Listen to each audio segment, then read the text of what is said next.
how you doing? Welcome to Character Strength. So today we're talking about Olympic lifting, about overtraining, and about how those two things mesh together, especially in comparison to some of the more bodybuilding specific split routines.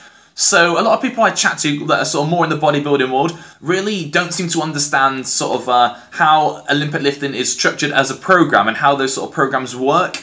Because a lot of bodybuilding routines, for example, if you do a split routine, you might train your chest one day, absolutely demolish it, and then you might not be able to train that muscle again for quite a long time, or at least that's the understanding that a lot of bodybuilding programs work on when they're working on these split routines.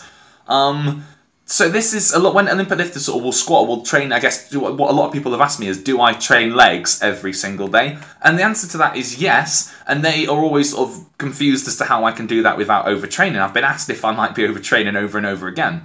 And the short answer is no. The short answer is, there's no easy way to say this. The programming for Olympic lifting is, and for that kind of stuff, is a lot more complex than it is for bodybuilding. Bodybuilding, in level of complexity, if there's a scale of 1 to 10, is about a 1. Programming for bodybuilding is very, very, very easy. It's very simple. And I don't mean that as like something negative against bodybuilders. I'm not by any means saying that if you want to stand on stage at Mr. Olympia that it's not hard. It's fucking hard work. I'm just saying that the programming for a bodybuilding routine is very, very easy. On the other hand, programming for stuff like powerlifting and Olympic lifting, the programming is a lot harder because you've got other variables to consider. Okay, when I'm looking at programs, I'm thinking about not just technique exercises and what's going to improve that, but I'm thinking about your total weekly load, I'm thinking about your daily load per session, I'm thinking about load per movement, thinking about the intensity you might be using, and I'm thinking about how I can wave or modulate that so that you can peak at a specific time for a competition. So there is a lot more thought and a lot more process that goes into writing a program for Olympic lifting than you would for bodybuilding. And it also comes to the idea that, so overtraining, for instance, is a principle that for some reason like Western science has got completely bogged down by, and I think it's very unlikely that anyone in the Western world is ever really going to overtrain. So it's quite interesting in that sense. So to be honest, you could walk into a gym. So for instance, I say I train 5 times a week, and it's all leg-based activities, and yet I don't overtrain. I can do that for weeks and weeks on end, right? You could actually do the same for chest. You could do bench press 5 times a week and not overtrain that movement. You could walk in and you could train your fucking biceps 5 times a week and not overtrain them.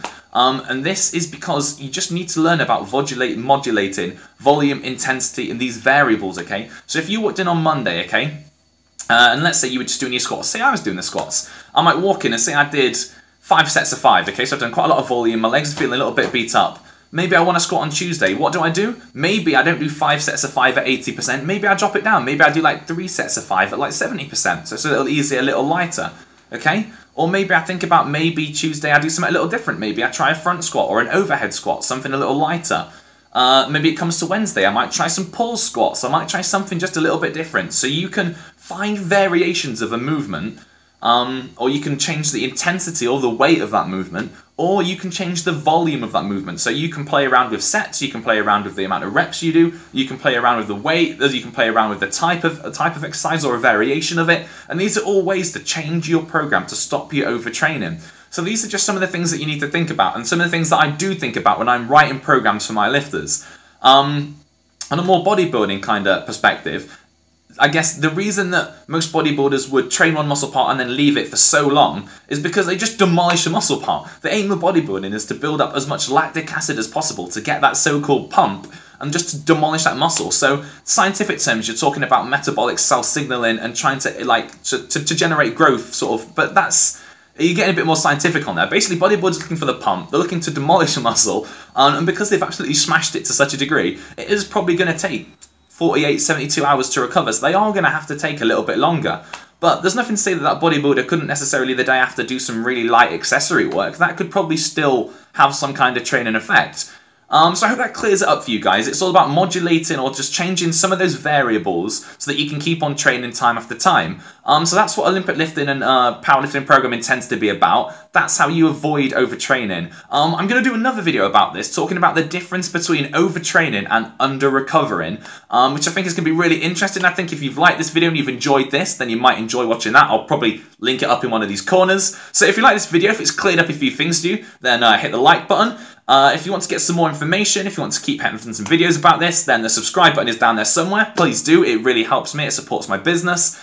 And yeah, if you've got any comments, you've got any questions, link them in the comments section below, and I'll try to answer every question that you guys send. So yeah, leave some comments, and I'll speak to you guys next time.